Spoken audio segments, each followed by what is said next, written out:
Sin Dios estamos en pecado. Sin Jesús hay maldad en nuestras vidas. Sin la salvación estamos en el mismo grupo de aquellos hombres que 2000 años atrás lo llevaron a Jesús después de aquel arresto y lo pusieron ante un primer juicio frente al sumo sacerdote llamado Caifás.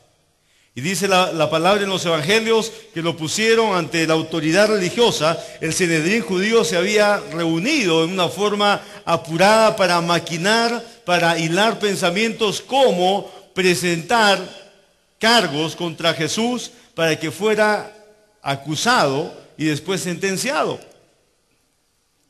Los judíos lo acusaron. No podían, pero lo acusaron. Dice que juntaron una cantidad de falsos testigos que les pagaron, pero ninguno tenía contundencia para acusarlo de sentencia. Cada vez que Jesús contestaba una o dos palabras, todos los intentos para que él fuera acusado se diluían. Jesús quedaba callado. Y los intentos para juzgarlo y condenarlo no tuvieron éxito. Dice que el sumo sacerdote Caifás decidió tomar como una frase que Jesús dijo, que era el Hijo de Dios. Entonces lo tomó como blasfemia. Y para la religión judía, la blasfemia era causa entonces de condenación a muerte. Ellos no tenían el peso de la ley porque era la religión judía. Estaban bajo un imperio romano. El imperio romano entonces era la autoridad política y la autoridad en sí para poder dar una sentencia.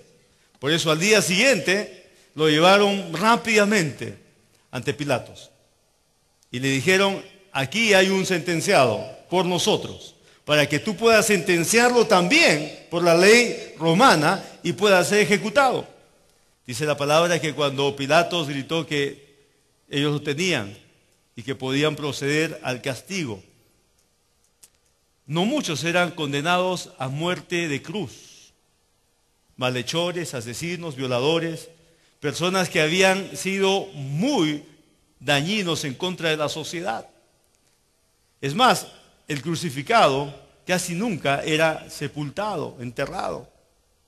Los exhibían ahí y se quedaban ahí. Apenas bajaban sus cuerpos para que perros u otros animales los destrozaran.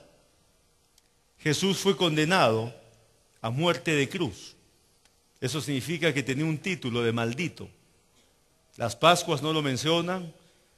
Semana Santa no se habla de eso. Gálatas 3:13 dice que Cristo nos redimió de la maldición de la ley, hecho por nosotros maldición. Porque está escrito, maldito todo aquel que es colgado en un madero. ¿Qué se lograba con la sentencia de maldición? Que el hombre que era considerado entonces maldito tenía que ser castigado cruelmente para que comenzara un sufrimiento por golpes y un desangrado progresivo. Después de eso, que cargara el madero e hiciera un desfile sin protección.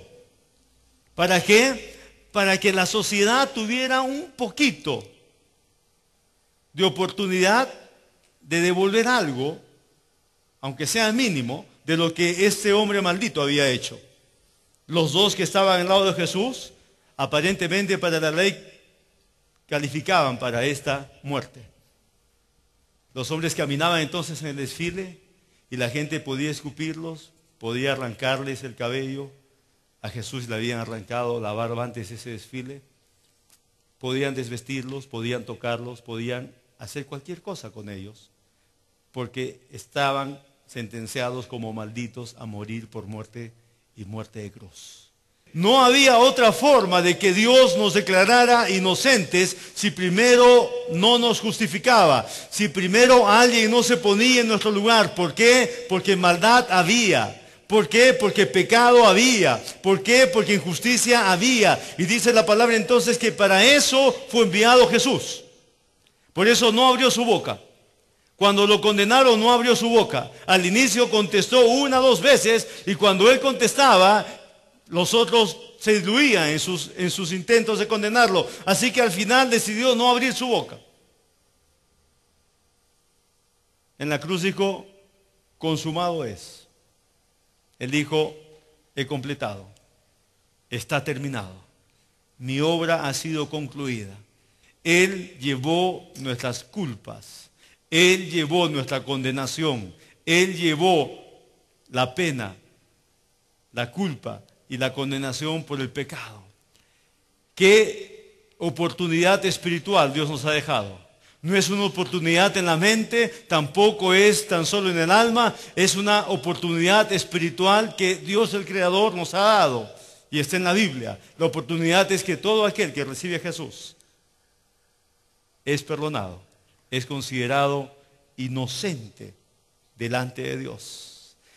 Parece una ilusión, puede parecer algo lírico, fantasioso, pero es cierto. La Biblia dice que en Cristo Jesús hemos sido justificados para que todo aquel que en Él cree no se pierda en su pecado, sino que sea perdonado y tenga vida eterna. Él ha resucitado, Jesús está vivo. Él sigue cumpliendo el propósito. Él sigue tomando la vida de un hombre y de una mujer que le abre su corazón y lo declara inocente delante de Dios el Padre. La palabra de Dios dice que la sangre de Abel clamó en la tierra. Clamó diciendo justicia. Y Dios habló con Caín y le dijo, ¿dónde está tu hermano? Él dijo, yo no soy guardia a mi hermano. Dios le dijo, la sangre de tu hermano ha clamado desde la tierra. La sangre de Abel clamó, hazme justicia.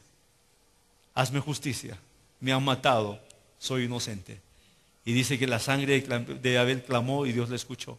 Miles de años después, dice el autor de Hebreos, que la sangre de Jesús habla mejor que la de Abel. La sangre de Jesús tiene un mensaje contundente. La sangre de Jesús está diciendo, todo aquel que cree es justificado. Todo aquel que cree es perdonado. Todo aquel que cree es declarado inocente para el resto de su vida.